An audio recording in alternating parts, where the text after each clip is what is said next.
The new spring season of anime is upon us now, and when it comes to everything that you need to watch, the one in my opinion that I think would be the best for you is to watch the new season and series of a My Hero Academia spin-off called My Hero Academia Vigilantes. And in this video, I'm going to be breaking down and reviewing the first episode of My Hero Academia Vigilantes and pointing out things that you may have missed in the episode, as well as changes that may have happened between the anime and manga. And with that, let's dive right into it. Hey guys, how's it going? It is your boy, Manga Man Drew, and I'm here once again to do a breakdown and review for a new season of My Hero Academia. This time, My Hero Academia Vigilantes, the new spin-off series manga anime based off the original My Hero Academia manga and anime. There's a lot that we need to break down and really talk about when it comes to this episode, from the animation to the storytelling to many of the changes that occurred in the episode that you would not have known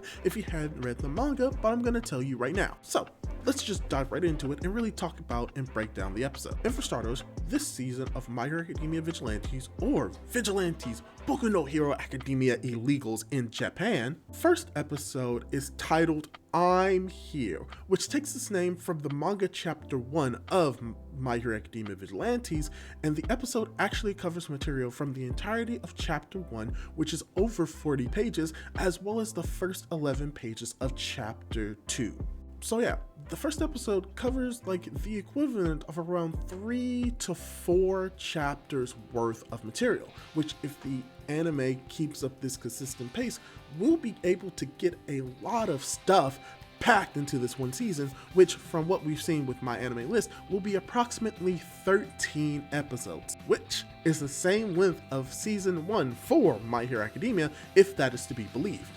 But going into the more episode proper, the episode actually starts off with a sort of homage to My Hero Academia series proper by having an explanation of the origins of quirks and pro heroes reanimated in the My Hero Academia Vigilantes anime style. And I want to point out a very striking difference between the My Hero Academia Vigilantes manga, which I'll just be referring to Vigilantes, versus MHA's manga proper,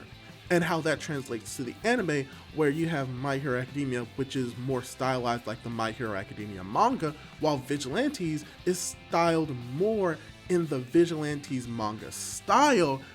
but is a mixture of My Hero Academia when it comes to certain characters and their portrayals. Because we'll get to All Might later on, but you can tell that he looks slightly different than what he appears in the main series, but he also is slightly different from how he looks in Vigilantes, where it's very much uncanny in the manga, but he resembles more his anime counterpart in Vigilantes more from My Hero Academia than the actual source material. So that's something else that I wanted to bring up. But also when it comes to the explanation itself, it also has a unique twist upon it due to how it seems to be a little bit more darker than we saw in the main series, and gives it a little bit more of a sinister edge, since we're talking about vigilantes who, from what we're getting an explanation of, are for the most part just illegal heroes who are going to strive to go down a similar path to become heroes in their own right. And while this entire explanation is narrated by Deku, very much the same as it's done in the main series. But going from there, we actually have a very well done OP. And the name of the song being played is Keka Ori by Koichi no Kento. And overall, I think the song is a very much a bop. Not on par with more of the earlier songs of MHA, but very much up there in my opinion. And because of the opening, you could say that there's a lot of spoilers and references to what's to occur, not just in the season, but in the series as a whole, especially when it comes to more cameos from heroes that we've seen in the main series, as well as the potential villains that we're going to get later on that are not revealed even within the first few chapters of the first season, if not going to be revealed more properly towards the end of the season. So yeah, the opening itself is very great and I love it, and getting more into the episode proper, pointing out that the episode actually doesn't start off the same way that it does in the manga, with Koichi falling from the sky, going up against this giant monster that is cut. But most likely than not, we're going to be seeing a similar scene as it was in the manga in the next episode. But the episode itself starts proper with the same scene of All Might saving the day, smashing the monster in the head, with Koichi in the crowd. And as you can tell, All Might in this scene looks a little bit uncanny, but it's still very a mixture of the My Hero Academia anime itself, All Might, versus the Vigilantes manga All Might, mixed together with thicker outlines as well as a little bit more shading, but also having a little bit more brightness to him as well. But from there, there's actually a very cool change that they have in the anime from the manga, which is they switch and swap how Koichi's quirk gets revealed in the anime versus the manga. Because in the manga, Koichi's quirk is revealed first, then he meets the bullies where he begins to run away from them. But in the anime, they have him running late and actually meet the villains first, or meet the bullies first, and then uses that scene to transition into him running away using his quirk, where it's then explained to be slide and glide. And I actually like this change because it adds a little bit more character, or adds a different character to Koichi in the anime versus the manga, where Koichi in the manga seems to break the rules more like abundantly and with less care, versus how we see in the anime where he only uses it to try and escape from harm, which I think is going to be even important in the episode, contrasting what happens towards the end. What is also interesting between the anime and the manga is how the anime cuts out the scenes involving the random cops either talking to Koichi about not using his quirk in public, as well as the interaction that Koichi has with Popstep later on, where we see that Koichi arrives at Popstep's impromptu idol performance, and a change between the anime and the manga in this scene is that Koichi warns Popstep about the police, which later on leads Popstep to thanking Koichi for the assist later on in the manga, as well as what we get later on in the episode. However, in the anime, we do not see that direct interaction. However, we do see Popstep acknowledge Koichi's existence as we see him scuttling away using his slide and glide quirk, which is later explained because of the fact that he is basically using that same ability to help around the city, to which Popstep notices and is able to connect the dots. So yeah, I really like these smaller changes that they really add between the anime and the manga, because it really shows that the anime is able to stand on its own even though it's heavily influenced by a secondary source. And we get to see that even more with just a small added scene after Popstep looks at Koichi going away, is that we just have a scene where Koichi is contemplating and reflecting life slipping through a puddle and landing on his back,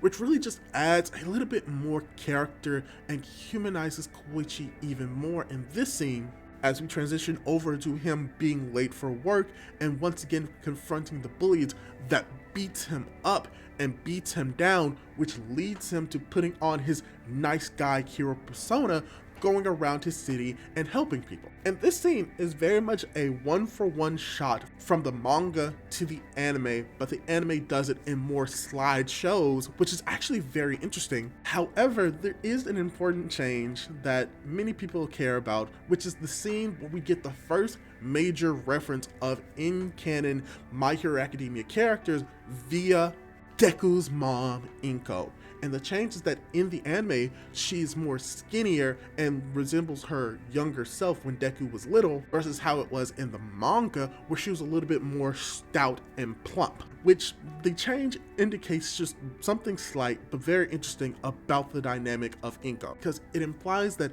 in the anime and in the Vigilantes anime, that Inko only gained that weight recently within the past 5 years, versus the implication in the manga and extra outsourced material is that she gained that weight more over time. and that by time Vigilantes started in the manga, she already gained that weight. So that's an interesting change that really doesn't affect the story at all, but it's just something that you may not have noticed if you didn't read the manga and watch the anime for the first time. But yes, afterwards, Koichi eventually meets up with Popstep and they have a very nice conversation before they're confronted once again by the bullies that bullied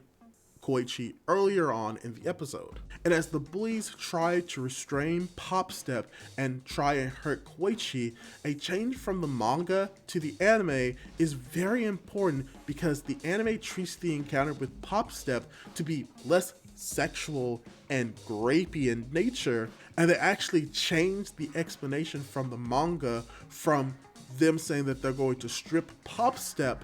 after she tells them not to reveal her identity to the world, to in the anime just basically doxing her and saying that they're going to reveal her face to the world because she's trying to hide it, most likely because she's using her quirk illegally and she doesn't want to get caught. So that's a very important change because later on we're going to see that potentially Soga is going to join the quote-unquote hero side. So having this scene be watered down and be a lot less offensive really adds a better taste to potentially the watcher's mouth when they see that he becomes more of a quote-unquote good guy. And we see this change even more between the anime and manga, as in the anime, they basically take out the idea that they are going to SA Popstep in this moment, and that actually what they do in the anime is that they're just gonna threaten to strip her, which once again is not great, but it's a better and watered down version of what we got in the manga, which is implied, if not straight out said, that they were going to SA her. So yeah, very important change. I'm glad that they changed it. It makes Soga a better and less duplicitous character. But while this is all happening, we get the introduction of probably one of the fan favorite characters of Vigilantes, Knuckle Duster. And something that I want to bring up is that before Knuckle Duster appears in the anime, there is a scene of him smiling at Koichi, as Koichi finally has the nerve to stand up and try and help Popstep. And Knuckle Duster sees that, which will eventually lead to him prompting Koichi to say that he can be a hero and forcing Koichi to work under him as master and student. And as this all happens, we just have Knuckle Duster doing his thing and just beating down all the guys there using his brass knuckles, which is done in a very great animation sequence. And this is where I want to bring up when it comes to like the animation as well as the art style a little bit more in depth when it came to Vigilantes. Because the series is fairly well animated and is not a direct carbon copy of the My Hero Academia anime art style, but does not completely stray away from the original source material art style of My Hero Academia Vigilantes. So like I was saying earlier, this anime is very much a mixture between MHA anime and the Vigilantes manga, with more saturated and brighter colors, with nice shading and shadowing, and more animation of the sound effects, which is something that the actual anime of My Hero Academia proper in the main series has actually been getting away from, but this one is embracing it in full force, showing the actual bams, booms, and thumps, and how they're very much a little bit more colorful and vibrant. Also, something else that I want to bring up is that a difference between the anime and manga with this sequence is that in the manga, we have Koichi planning out what he's going to be doing to these guys before not doing it, which is cut from the anime entirely, which doesn't really change the dynamic of the scene that much. But now we're approaching the end of the episode, where Koichi helps Pop before Knuckle Duster delivers the final blow, and that eventually Knuckle Duster returns to Koichi's apartment where he makes Koichi his student. As we cut to the aftermath of the bullies, where a major change occurs from the manga to the anime. Because in the manga, the bullies are given trigger drug by a random businessman in a suit we see at the end of both the manga chapters and the beginning of chapter 2, as well as at the end of this episode. But in the anime, we actually see a man with a scar on his face that is actually going to play a bigger role and is, spoilers, going to be the main antagonist of the entire series, barring someone else in particular who will remain silenced. But this man, like I said, plays a bigger and more prominent role in the series later on, and that this change really adds to the story being more connected and adds to the importance of this character and what role he's going to be playing in the story moving forward. So I really love that change. The animation of them taking the trigger drug is great, and the episode actually ends with Knuckle Duster searching for trigger users,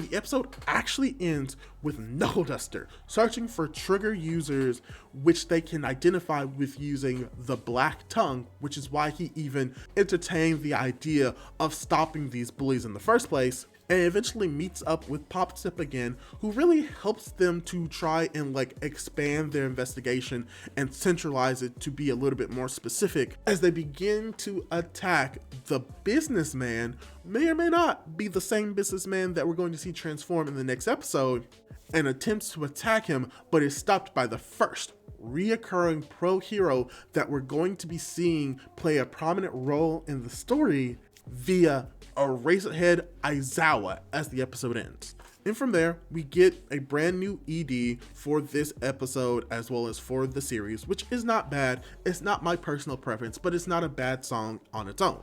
And funnily enough, the ending is the ending for My Hero Academia Vigilantes by Yutori. And yeah, that's pretty much my breakdown and review for this episode of My Hero Academia Vigilantes. Overall, I think that this was a very solid start to this series. We do not get anything above average when it comes to animation quality itself, but everything is fairly fluid. Nothing seems out of place, very little to no still images whatsoever, and everyone seems to be constantly in a form of motion, which is great to have in a well-animated series. And because this is season 1, and hopefully we get multiple seasons afterwards, we can expect to retain that same type of animation quality throughout the season, as well as having a lot more peaks to come, which could potentially come within the next episode. But yeah, that's all I really have to say on the topic. And let me ask you this, how do you guys feel about the episode? Did you like it? Did you dislike it? And are you a fan of My Hero Academia Vigilantes? And are you sick of me saying Vigilantes a lot in this video? Because guess what? It's not gonna stop. We're full on the Vigilantes train. Leave your thoughts down below, and don't forget to subscribe to my YouTube channel for more content like this. Do all that cool jazz, and hopefully I'll be able to catch you in my next video. Goodbye!